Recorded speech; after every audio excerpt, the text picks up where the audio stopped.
It's up there with fear of death. Welcome to Let's Talk, ladies, Conversations Across Generations. I'm MB Roberts, an author and journalist, and this is a podcast where we talk to women from their 20s to their 90s about a bunch of hot topics. We ask questions, share experiences, and learn from each other. And it's not just about older women giving advice. We want to know what younger women are thinking too. So let's get talking. What's the scariest thing you can think of? A stranger pouncing out of the bushes with a knife? Or how about when you're a teenager, your parents catching you in the sack with a random boyfriend? How about being stranded by the side of a dark country road and hearing rustling in the leaves? That's scary. Or how about not having enough money to retire? Okay, that's really frightening. But according to some polls and things I've certainly heard from friends and business colleagues more than almost anything else, people fear public speaking. Even confident extroverts, the thought of standing in front of your peers or strangers and possibly forgetting what you've planned to say and possibly humiliating yourself absolutely tops the list. Have you had the dream where you're naked in school?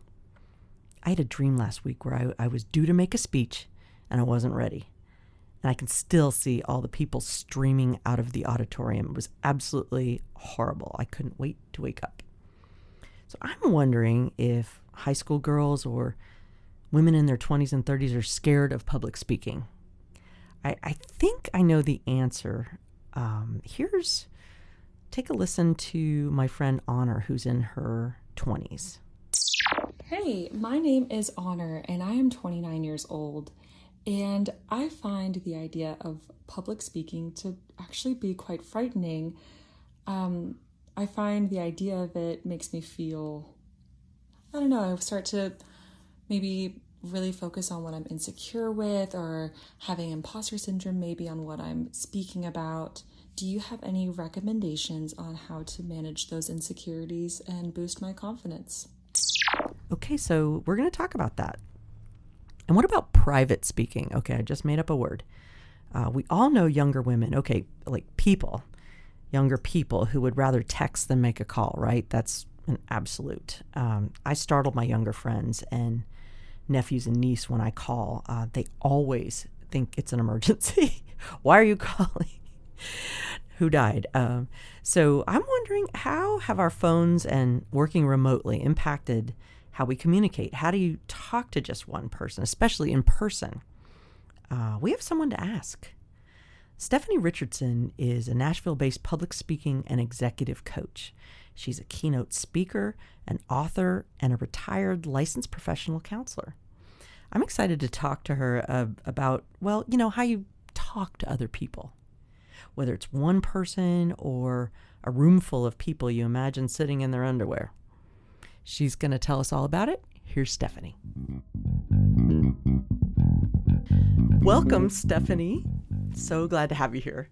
I'm glad to be here. Thank you for having me. Yes, this is going to be a great conversation. All right, I'm just going to dig right in. Why is public speaking so scary? I think people worry about what other people think about them, the perception that they have. Did they say the wrong thing? How they look? If they looked prepared? If they looked nervous? It's up there with fear of death. Totally. I have seen polls, and I can't think of the source. I'll have to look it up, but I have definitely seen the fear. It is up there from, I can't think of what else would be a major fear. Heights? No, more. This is much more. Unlike us on a podcast, we are not live. So if you feel like you're looking goofy, you can do it again. But I guess you're on a stage and, it's live. That's pretty scary, I would think. I think a lot of people worry about how they look because people are very judgmental about what you're wearing. They check you out in the first few seconds. Sure. Decide if they want to listen to you, if they feel like you're going to add anything of value to them, or do they need to tune you out. So it's really important when you start that you make an impression that's a positive impression. And because you want to hold their attention from the very beginning, and you want them to have a positive perspective of you versus the judgmental possibly look that they might have or feeling they might have. So it's kind of ironic. It's like you don't want to look nervous because then that makes you, less appealing. So that might make you nervous thinking about not. Well, I mean, I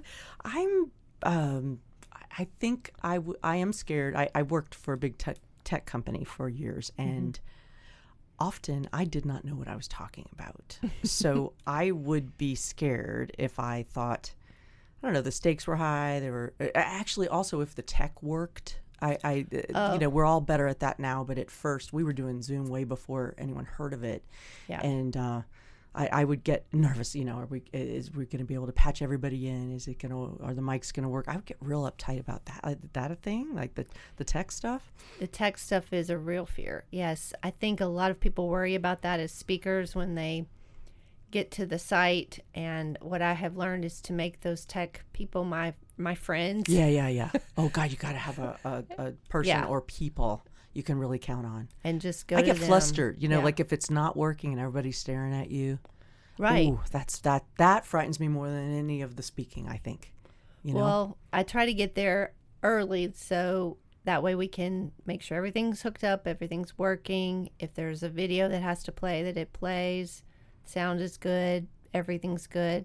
So when you do that walkthrough ahead of time, it makes you feel a lot better and less nervous. But the tech thing is a real thing. I mean, those tech people are gold. You need gold. Them.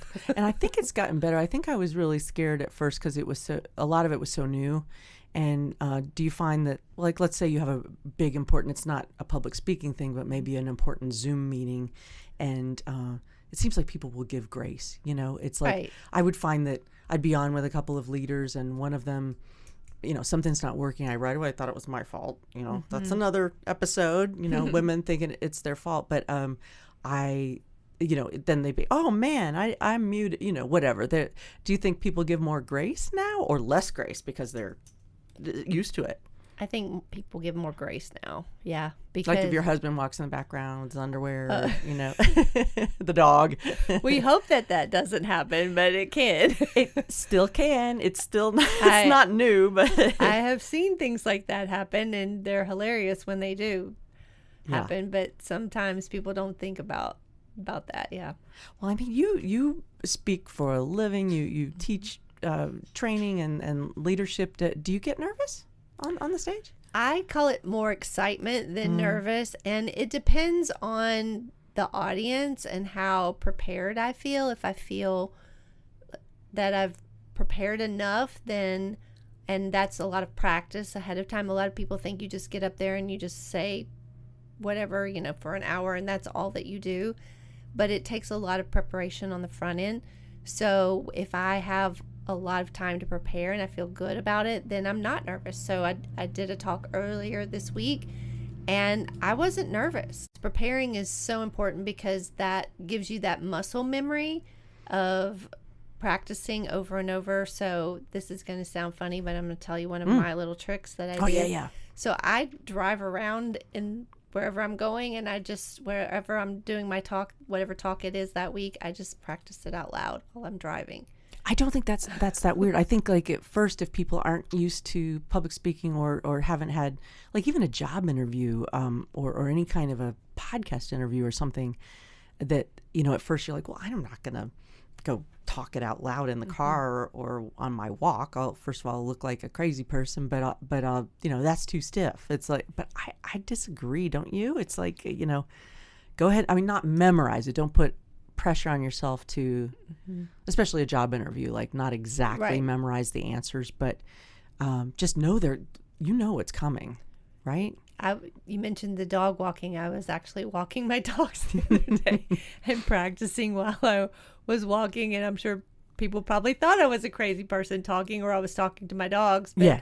Or maybe they think you're on the phone now. Like, and that's the thing I thought about. I thought, well, they'll probably think I'm on the That's phone better. because you see so many people walking around talking to themselves all the time now. yes, I know that used to be that's a different thing for, young women in their 20s or 30s. Like, what? That's not, Right. in our 50s or 60s, we would have thought that was bizarre.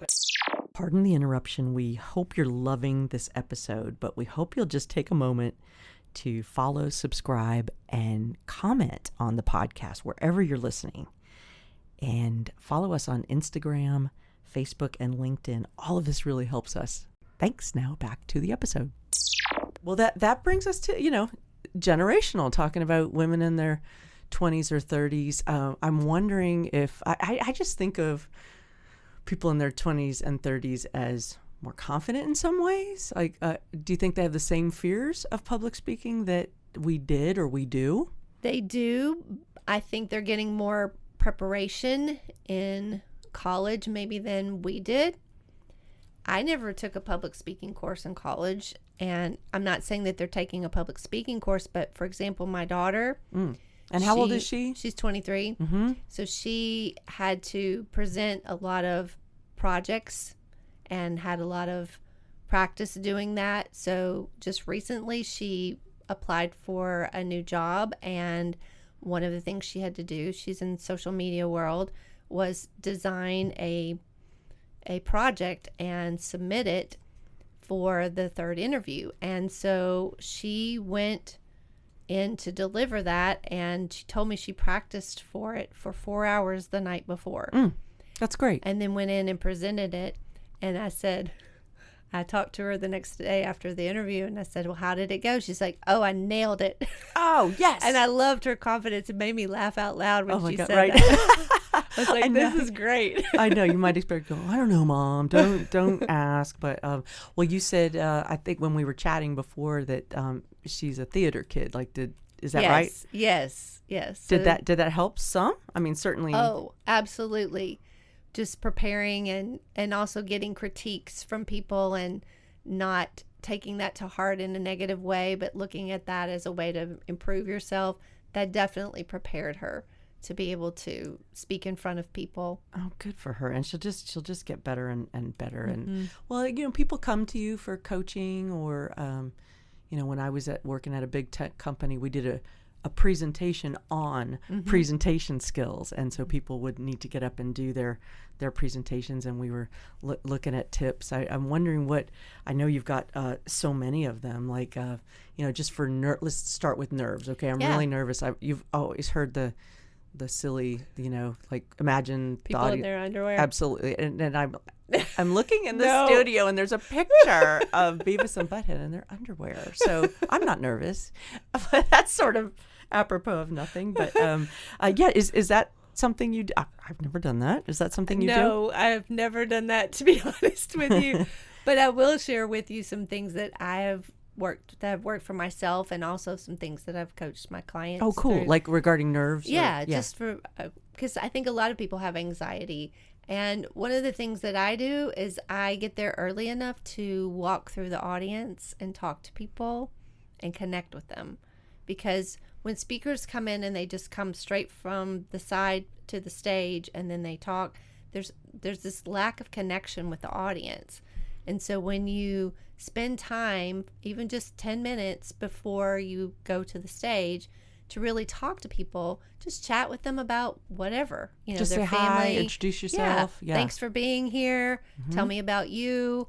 Just those kinds of things. And that just builds that connection with everybody. And so you'll have one or two that really you feel like you've connected with more. Like you're than looking right at them and kind of waving at them. You've got this friendly face in the audience then that you can look at as you're talking. And I think it settles your nerves a little bit, because you have somebody that you can, look at and smile, and they're smiling back at you because you had a good conversation with them. I love that, because the times that I do something like speaking or recording something, often, even though I'm pretty outgoing, I like to just have a minute and be by myself. But I think this would work better, like as long as people aren't I don't know, crazy making or something. Like, I don't like when Right. people are all of a sudden like the text not working, or, you know, it's 30 seconds to go. What's your password? You know, like Yeah. when people are like yelling at you, but just the chatting part, like, okay, everything's ready to go.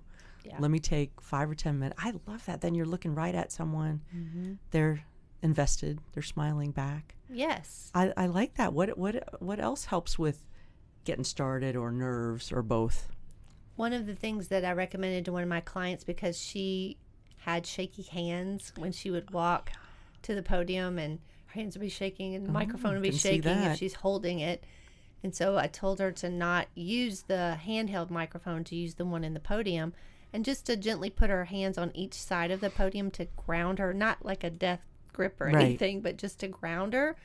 And that helped steady her. And then also another technique is to take your feet and take your toes inside your shoes and just kind of push them into the ground. So that grounds you. I'm doing it as we speak. Yeah. I know. Me too. And, I'm also squeezing my buns together, but that's too much information. Yeah. but that signals your brain that you're safe. It's kind of like a signal to your nervous system that, okay, I'm okay. So that's something.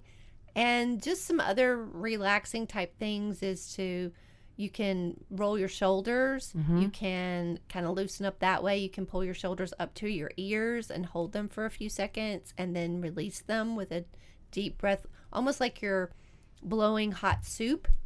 So when you do that, Like, yeah, you're like that, you know, just a little yoga and, move. yeah, and that will help. And so that's another thing you can do. And then your jaw, if you feel like your jaw is kind of tight, you can just lower it and wiggle it back and forth a little. So those are some things that are some techniques that you can do to just relax your body a little bit, because you're just your body's in fight or flight, and you have to get it out of that and tell your body that it's safe. And so some of these things can help you feel more safe. I like that. And what about, there was a very famous TED Talk years ago, Amy Cuddy, the power, do you remember the power pose where Yes. she's, you know, got both her arms thrust in the air? I used to do it in the ladies' room before I went and talked to my boss. You know, I'm sure people saw over the stall these fists coming up, but I don't know, it kind of helped. Would you recommend something like that? If That's so funny you mentioned that, because I told my daughter to do that exact thing before she went to her third interview the other day. It's the superhero pose where you put your hands on your hips, your chest out, your head up, and your feet kind of just slightly apart, hip, width, and just standing there and holding that pose for 2 minutes. It's been scientifically proven. 2 minutes. Yeah. Okay. To increase your confidence when you do that. I actually have a talk about that called Act Like a Superhero. Oh, I like that. And that's one of the techniques that I teach people in that workshop, is to do that superhero pose before you approach any kind of difficult conversation, whether you're going to ask for a raise, or you're going into a job interview, or you have to talk to your teenager about something, whatever, for a friend. Yeah. whatever it might be, but something where you feel like you need a little more confidence before you go in to that conversation. I mean, why not? It's Right. like it's a easy thing. Yeah. It costs no money. Exactly. That won't injure yourself, hopefully. And then your daughter, she nailed it. As She she nailed said. it. So She that did. there we have like anecdotal evidence. Evidence. This is so cool. It works. Well, we're talking a lot about public speaking. What about, I just made up a word, or maybe it exists, private speaking. Like, what about communicating one-on-one? I'm just thinking of, sort of the stereotype of girls in their 20s, or, women in their 20s or 30s. They're always on their phone. They don't know how to talk to anybody. They definitely get startled when older women call or whatever, but they want to just text. But, is that, I know that so many things are impacting that, but are you seeing some of that? Like that people are like, man, I just don't know how to, have a conversation with someone. Are you having any of that, or that doesn't come up so much? Some of the college kids that I coach have a real fear of talking to adults in any kind of business setting or whatever it might be. They worry about what to say more than anything, that perception that other people are going to have of them. So it could be something as simple as, I was coaching a client earlier this morning who's in college, and he was talking about reaching out to people on LinkedIn and struggling with, what do I say to these people, because this feels really awkward. I don't know them. Yeah, it feels stiff. It feels fake. And so what happens is, I think a lot of young people don't move forward. They don't communicate because of that concern about, what if I say the wrong thing, instead of trying to learn how to push through it and just talk to people, just, whatever it might be. So I know, for example, a lot of what they do is online, and so it's either everything they do in business is online or communication is online. So I'll tell you a funny story. So one time when my daughter was in college, she's going to kill me for telling this, but I'm going to tell her anyway. One time she was in college, she was working as a barista at a coffee shop, and she had tips, and she would take her tip money to the teller and the automatic one and put it in the bank. Well, it was broken one day, and so she had to go inside. Lord. Yeah. And so she's calling me saying, what do I say? Who do I talk to? Because, there's all these different offices in the bank, and there's the teller, and this is obviously a mom fail on my part, because I didn't tell her what Wasn't to enough do. banking going on, Stephanie. I guess.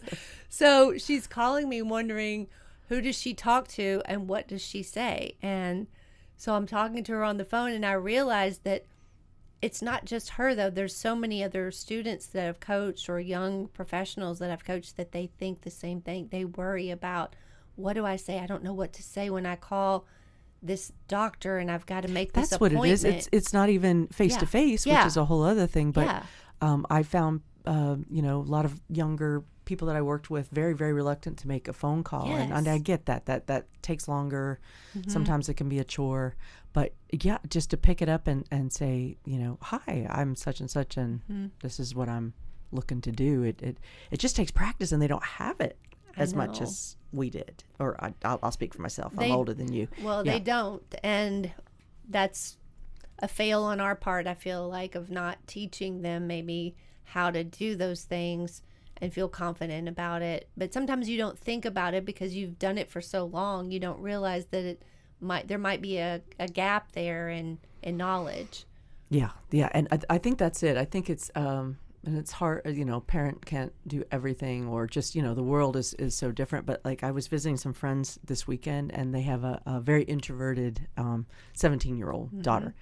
And she was kind of, I had come over. I do know her a little bit, but, she is not coming out of that room. And then they were not having it. They finally just, come out, and then she ended up coming out with us, and she was delightful. Then she wouldn't shut up. She had so much to say. And I thought she was a doll, but it was kind of getting it started, Right. I think she was kind of dreading it. Or again, like, I don't know why she'd worry about looking dumb in front of me, but, her parents' pal. But, it was, I think it was getting started that was hard. It's like, I got to come out and, be dressed, and where are we going, and what that's going to look like. And once we got settled in this restaurant, it wasn't so bad. She was fine. Yeah.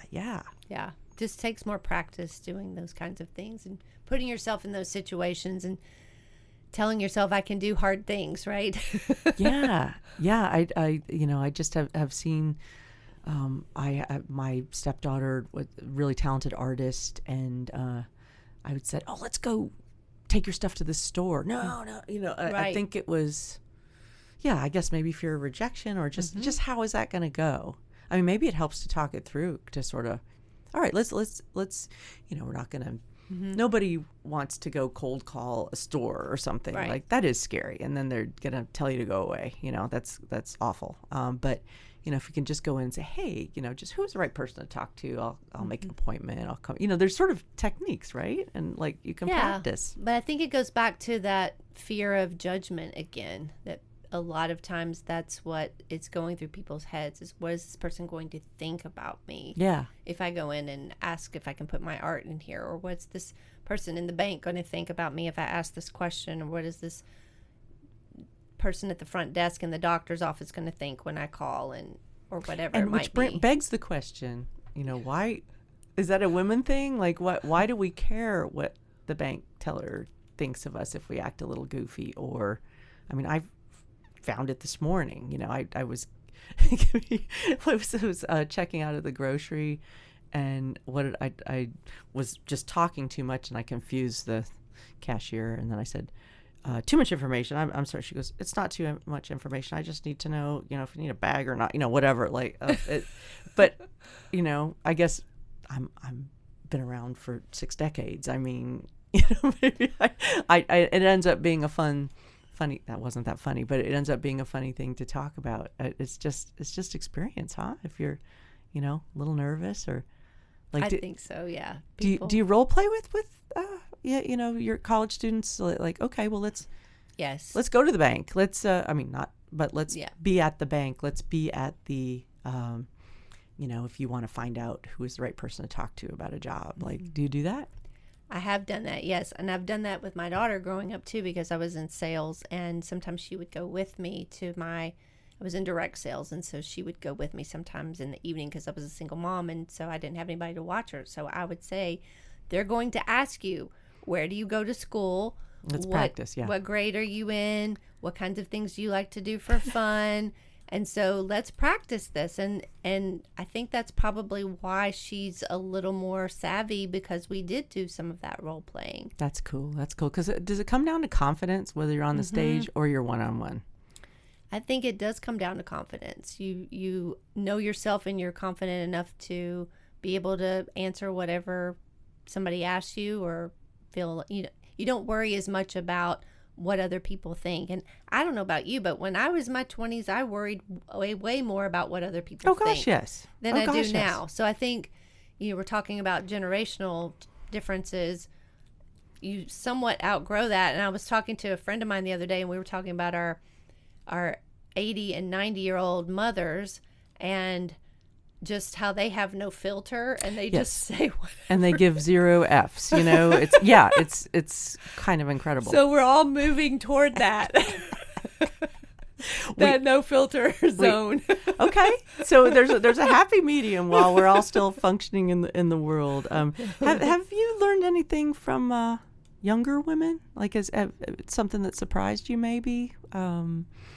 You know, when you were here you are helping them, they're learning from you. Did you take away anything, like, from your daughter specifically, or college women, or social media techniques and things to do? Yes, definitely, because that's not something that I grew up with like they did. And so just learning techniques on how to record, what apps to use, how to just edit, all those kinds of things. I've had to learn that. Yeah, you got to have a reverse mentor there to tap, and then you're like, yeah, I'll talk to the guy at the bank. Here, you do my Instagram for a week. Right. That's fair. Well, Stephanie, thanks so much for being here. Gosh, It just flew by. But I feel like I've absolutely learned some things that I'm going to steal from you. Oh, well, good. That's great. Thanks for being with us. Thank you.